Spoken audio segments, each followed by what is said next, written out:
Hello friends, you are watching trias gods. Video തുടങ്ങുന്നതിന് മുമ്പ് തന്നെ പറഞ്ഞേക്കാം, എനിക്ക് നല്ല കോൾഡാണ് ഗൈസ്. അതിൻ്റേതായ എന്തായാലും പോരായ്മ സൗണ്ടിന് എന്തായാലും ഉണ്ടാവും. അപ്പോൾ നമുക്കിന്നൊരു ലോങ് വീഡിയോ പിടിക്കാം. നിങ്ങൾ വിചാരിക്കുന്നുണ്ടാവും എന്താണ് ഇവൾ ഫസ്റ്റ് തന്നെ ഈ കോഴികളെ കാട്ടി തുടങ്ങണേന്ന്. അതെ ഗൈസ്, ഇന്നത്തെ നമ്മുടെ പ്രധാനി ഈ കോഴികൾ തന്നെയാണ്.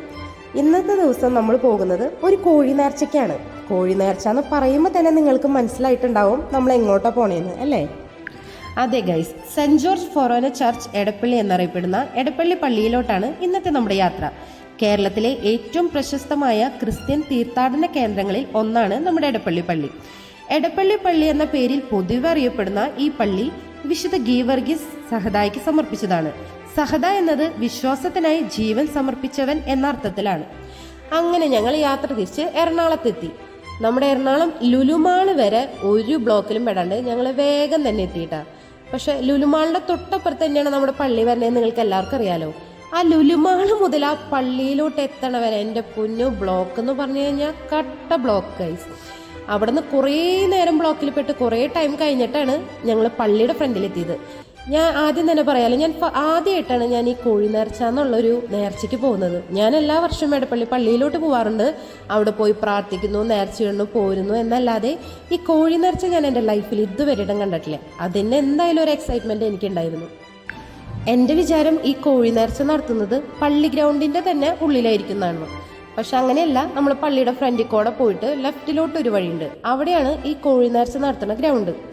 പള്ളിയുടെ ഫ്രണ്ടിൽ കൂടെ പോയപ്പോൾ തന്നെ ഞങ്ങൾ എല്ലാവരും അന്തം വിട്ടുപോയി. ആ മാതിരി തിരക്കായിരുന്നു അവിടെ. ഞങ്ങൾ പോയ ദിവസം 8-ാം മഠത്തിൻ്റെ അന്നായിരുന്നു. അപ്പം നിങ്ങൾക്ക് ഊഹിക്കാലോ തിരക്ക്, അവിടുത്തെ നല്ല കട്ട തിരക്ക്.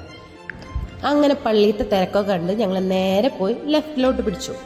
ലെഫ്റ്റിൽ നമ്മൾ തിരിയുമ്പോൾ തന്നെ അവിടെ ഒരു സ്കൂളുണ്ട്, സെന്റ് ജോർജസ് LP സ്കൂള്. ആ സ്കൂളിൻ്റെ തൊട്ടപ്പുറത്തുള്ള ഗ്രൗണ്ടിലാണ് നമ്മുടെ ഈ കോഴി നേർച്ച നടത്തുന്ന സ്ഥലം. നിങ്ങൾക്ക് വീഡിയോയിൽ തന്നെ കാണാം അവിടെ നിന്ന് വരുന്ന പുക. അപ്പോൾ ആ സ്ഥലത്തേക്കാണ് നമ്മൾ പോണത്.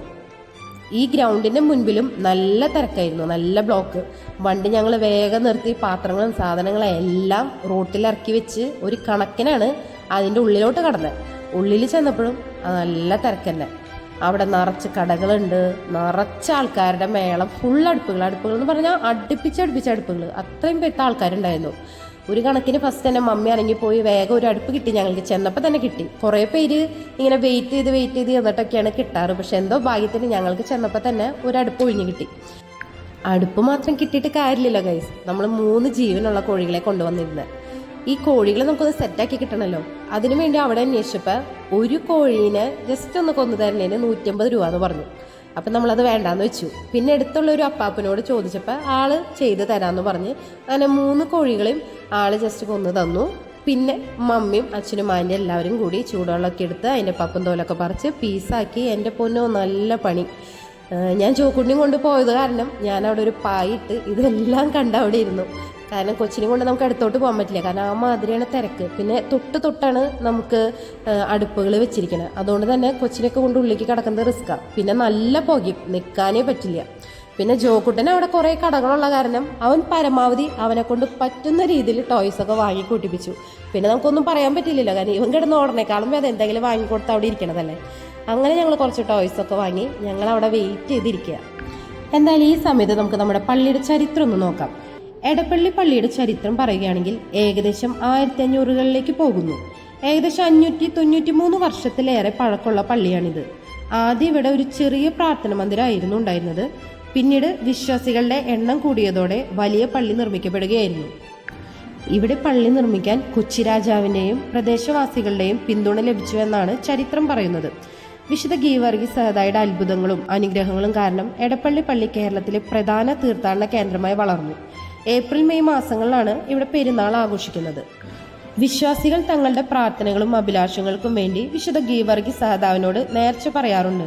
ആഗ്രഹം സാധിച്ചതിനു ശേഷം നന്ദി പ്രകടനമായി ജീവനുള്ള കോഴിയെയോ അതിൻ്റെ തുകയെയോ പള്ളിയിൽ സമർപ്പിക്കുന്നതാണ് കോഴി നേർച്ച. ഇതിന് പിന്നിലെ വിശ്വാസം എന്ന് വെച്ചാൽ രോഗശാന്തി ലഭിക്കാൻ, കുട്ടികൾക്ക് ആരോഗ്യത്തിനായി, കുടുംബ സൗഖ്യത്തിനായി, കൃഷി, തൊഴിൽ, വ്യാപാരം എന്നിവയിലെ അനുഗ്രഹത്തിനായി എന്നിങ്ങനെ കുറേ കാര്യങ്ങൾക്ക് വേണ്ടി ഈ കോഴി നേർച്ച നടത്താറുണ്ട്. ഇനി നമുക്ക് വേഗം ഒന്ന് വിശുദ്ധ ഗീവർഗീസ് സഹദായുടെ ചരിത്രം നോക്കിയാലോ.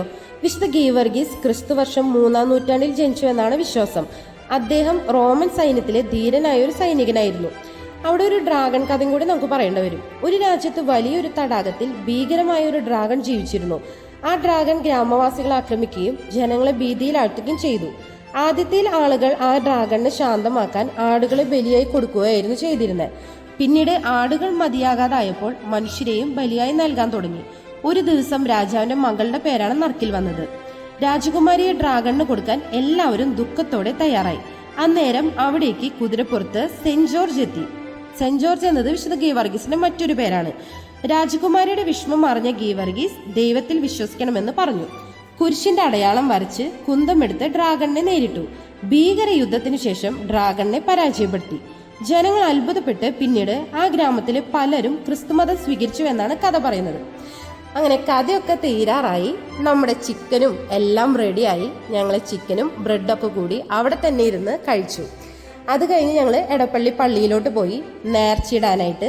നിങ്ങൾ ശ്രദ്ധിച്ചാൽ കാണാം, നമ്മുടെ വിശുദ്ധ ഗീവർഗീസിന്റെ രൂപം ഒന്ന് ശ്രദ്ധിച്ചു നോക്കിയാൽ വെള്ള കുതിരപ്പുറത്ത് കുന്തം പിടിച്ച് നമ്മുടെ ഡ്രാഗണിനെ കൊല്ലുന്ന പോലെയാണ് ആ രൂപം. എൻ്റെ പൊന്നു, അവിടുത്തെ തിരക്ക് കാണാമായിരുന്നു നേർച്ചയിടാനായിട്ട്. ഞാൻ പിന്നെ ജോക്കുട്ടനെയും കൊണ്ടുപോയ കാരണം വേഗം മുന്നിലോട്ട് കയറി നേർച്ചയിടാൻ പറ്റി.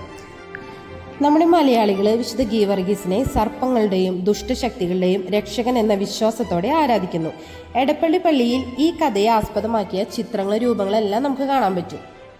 കോഴി നേർച്ച നടത്തുന്ന ഗ്രൗണ്ടിൽ ആകെ 1-2 ടോയ്സ് കടകൾ ഉണ്ടായിരുന്നുള്ളൂ. അതിന് പകരം പള്ളി ഗ്രൗണ്ടിലോട്ട് വന്നപ്പോൾ ഫുൾ ടോയ്സ് കടകൾ. പിന്നെ നമ്മുടെ ആശാൻ വെറുതെ ഇരിക്കില്ലല്ലോ, അവനെ കൊണ്ട് പറ്റണ രീതിയിൽ അവനും വാശി പിടിച്ചു തുടങ്ങി. അങ്ങനെ 1-2 ടോയ്സൊക്കെ അവിടെ നിന്നും വാങ്ങി ഞങ്ങൾ ഇറങ്ങി. മമ്മിയും ആൻറ്റിയും നേർച്ചിട്ട് കഴിഞ്ഞ് വന്നിട്ടുണ്ടായിരുന്നില്ല, കാരണം അവർക്ക് ക്യൂവിൽ നിൽക്കണമായിരുന്നു. ഇവൻ ജോക്കുട്ടനുള്ളതുകൊണ്ട് മാത്രം എനിക്ക് ക്യൂവിൽ നിൽക്കാണ്ട് വേഗം നേർച്ചിട്ട് പുറത്തിറങ്ങാൻ പറ്റി. ഞങ്ങളപ്പോൾ വലിയ പള്ളിയിലോട്ട് പോകാമെന്ന് വെച്ചിട്ട് ഞാൻ അവനെയും കൊണ്ട് അങ്ങോട്ട് പോയിട്ടുണ്ട്. അവിടെ നല്ല തിരക്ക്, ഒരു രക്ഷയില്ല ഉള്ളിലോട്ട് കയറാനായിട്ട്. അങ്ങനെ ഞങ്ങൾ പുറത്ത് നിന്ന് കുറച്ച് വീഡിയോസും ഫോട്ടോസൊക്കെ എടുത്ത് പുറത്ത് നിന്ന് ലൈറ്റൊക്കെ കണ്ട്, നിങ്ങൾ തന്നെ കാണില്ലേ വീഡിയോസിൽ ആൾക്കാരുടെ തിരക്ക് ആ പള്ളിയിലോട്ട് കയറാനായിട്ട്. അത് കാരണം ഞങ്ങൾക്ക് കയറാൻ പറ്റിയില്ല. അങ്ങനെ ഞങ്ങൾ അവിടെ നിന്ന് കരിമ്പ് ജ്യൂസും അതൊക്കെ കുടിച്ച് ഗേറ്റിൻ്റെ അവിടേക്ക് നടന്നു.